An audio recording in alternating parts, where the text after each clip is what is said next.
Addabbo, would you like to speak? Standing in the hall.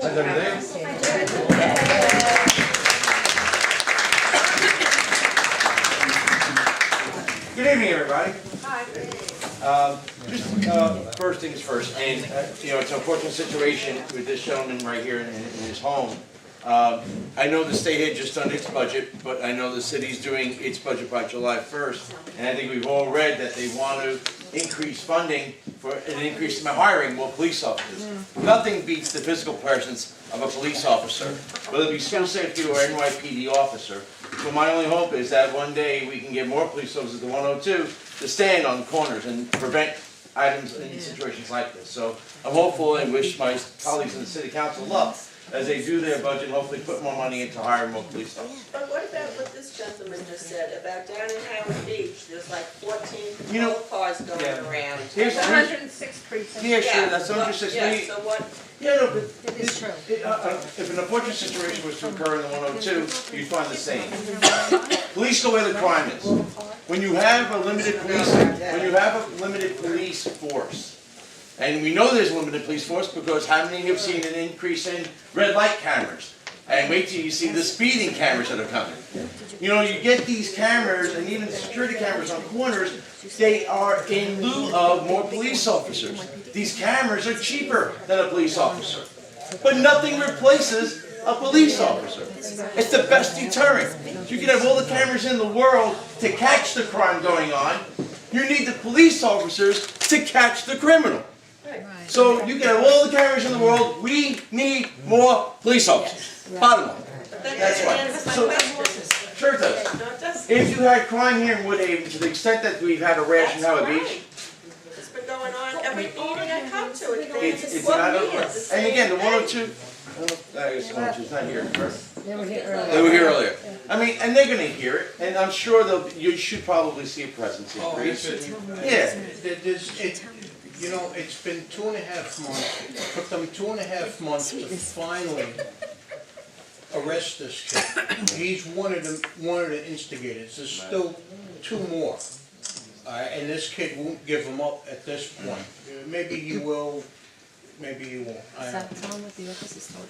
Oh, yeah, a couple of the officers from the 102, they came one evening and they said, oh, well, this is really nothing more than an inconvenience for you.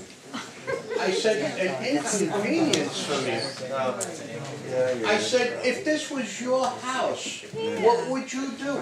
It's a quality of life issue. Plus, I think you mentioned it earlier, we don't want any confrontation either. We never want confrontations. In Queens, where we live, certainly in Woodhaven, we live on top of each other. We don't have rolling patches of green land between each neighbor. We live literally on top of each other. And we interact with our neighbors more often than we want sometimes. That being said, we don't want it to escalate to the point that you want to, so we hope it gets resolved with the police or amicably. But certainly, I'm sure the 102, would hear about your situation. And I'm sure it'll be addressed. I just want to give everybody here, if it hasn't been already done, and I apologize for being late, an update on that Jamaica Avenue building, the one that has collapsed. As of today, the Deputy Commissioner, Vito Massachulo from HPD, has said that HPD pretty much has a contractor ready, or will work with a contractor ready to do the demolition of that building. And based on an asbestos report that was done last Tuesday, minimal asbestos in that building, which was found, means that this demolition can move forward. If there was a lot of asbestos, it would have delayed it a little bit. The fact that they found minimal asbestos means that the demolition of that building can move forward in about a month. But tomorrow, they expect the owner of that building to go into court and try and stop the city from demolishing the building. A temporary restraining order is being sought. Now, Deputy Commissioner Vito Massachulo felt that in the past he's been successful in fighting back these temporary restraining orders, and he hopes to be successful tomorrow. And again, if he is, they move ahead, and again, that building hopefully gets demolished in a month. The Deputy Commissioner actually went as far as to say in the previous conversation that he will let us know when the demolition date is. Anybody who wants to come by and witness a great event in Woodhaven and getting that building demolished will be able to be there. That being said, tomorrow becomes kind of another hurdle for us. I hope to get a call that they were successful in court that, to obviously fight back the temporary restraining order, and that they can retain this contractor soon, and start working on that, which is again somewhat good news.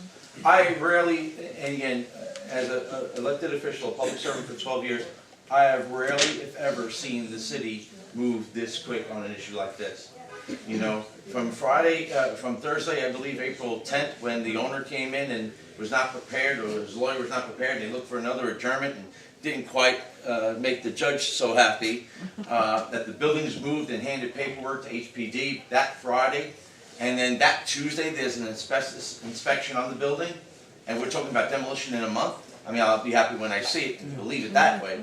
But I've never seen the city move this fast on an issue that means so much to our people.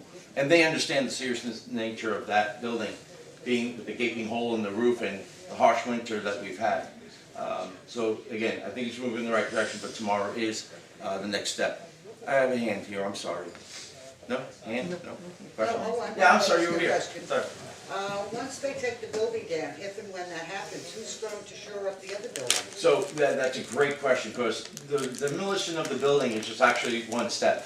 It's a good step, but we have many other steps and any other issues to take care of. That is one of them. We obviously want to secure the building because that corner building overlaps with the ambulance corps and the senior center. And we want to make sure that the ambulance corps and the senior center are also structurally secure. And that'll be part of the conversation that we do have when they demolish the building. The other thing is, what do we do with that building after it's demolished? Right. You know, it's going to be a nice little spot that certainly the community could use, but it still will be private property owned by an individual. And, you know, residents of Woodhaven that I've spoken to said, you know, can't the city take it over and eminent domain, and can we have a community house, a school, whatever. You know, it's a park. It's a great conversation to have, because we're talking about post-demolition, great conversation, but that is a serious issue, because it will still be privately owned by that owner who has shown that he has no intent about doing anything with that property. So we're gonna have to see what can be done at that site.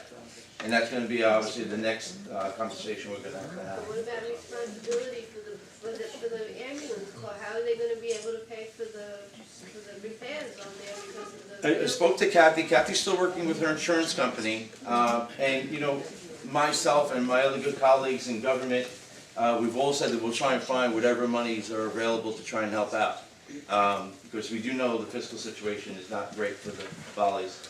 So that property is gonna be owned by the guy who owns that He owns building currently. now, so that could just be a real dumping grounds and disgusting. We're gonna fight against that. We don't want that.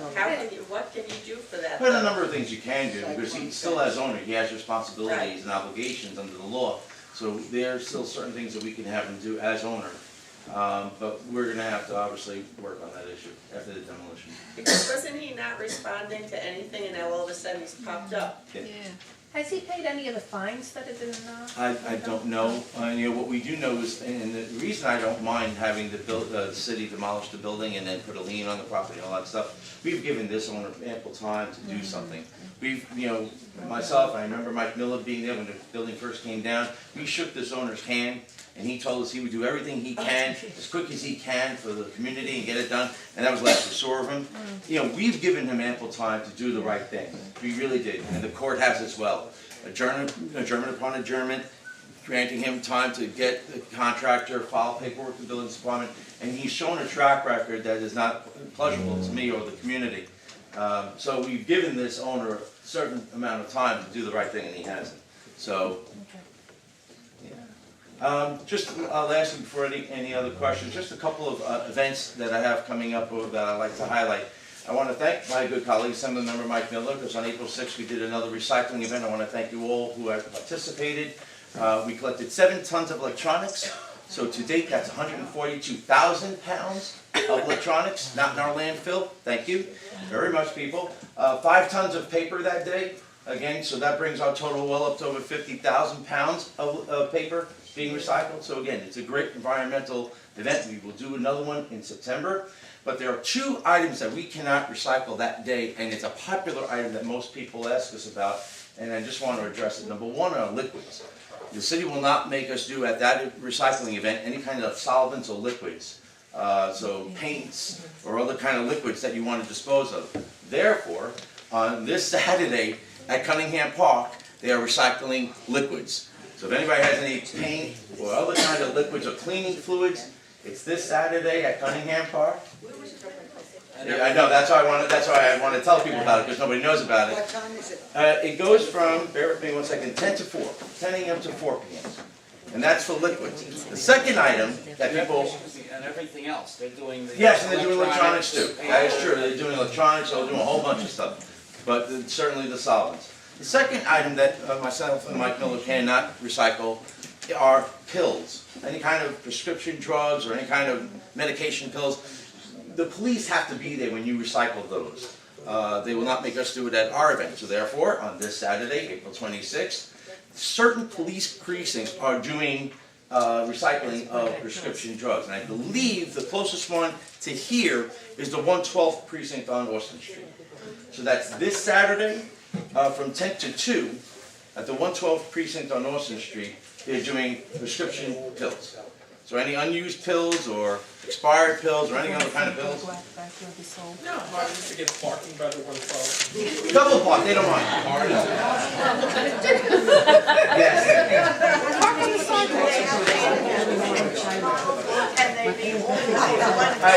The question is, do they have to be in prescription bottles? I think they just, I think it could be in a bag. I think it could be in a bag. They definitely just want the pills. They want it off the street. They don't want it flushed in the toilet. I think they can just be in a bag. But that's, again, this Saturday from 10 to 2 at the 112 precinct. We have a growing population of seniors, certainly in the area, but we also have a growing population of seniors who want to work. We have a lot of seniors out there who want to work. So I'll be doing my first senior-only job fair. That's on Friday, May 30th, for anybody 50 and over. Now, not that 50 years old. I got my ARP card just last month. ARP says 50 and you're a senior. So 50 and over, and we're not proofing, so just be close to 50 if you can. So 50 and over, a senior-only job fair on Friday, May 30th. That'll be at 80-02 Kew Gardens Road, right off of Queens Boulevard, tall glass black building across from Borough Hall. Yeah. The vendors there, and there'll be about 25 to 30 vendors or so. Those vendors understand that this is a senior-only job fair, so that the people they are interviewing for part-time and full-time jobs and government jobs or private industry jobs and retail will be seniors. These will be jobs for seniors only. I will be doing another job fair for the general population, non-seniors, for everybody, and that'll be in September.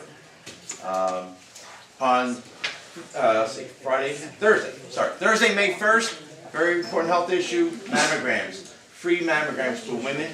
That'll be on Thursday, May 1st from 9 a.m. to 5 p.m. And that'll be held at my Middle Village office, roughly Metropolitan Avenue and 73rd Place. It's a free exam.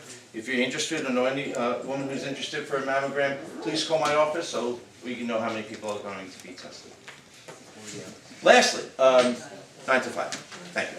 Lastly, not everybody can see the state senator 9 to 5 at his office, I understand. So I like to use libraries for office hours. So I will be at the Woodhaven Library on Thursday, May 15th. Thursday, May 15th, I'll be at the Woodhaven Library on Forest Parkway, 5:30 to 7. Thank you so much, Senator Thank you very much, Addabbo. everybody. I must go to another meeting. Neil, thank you.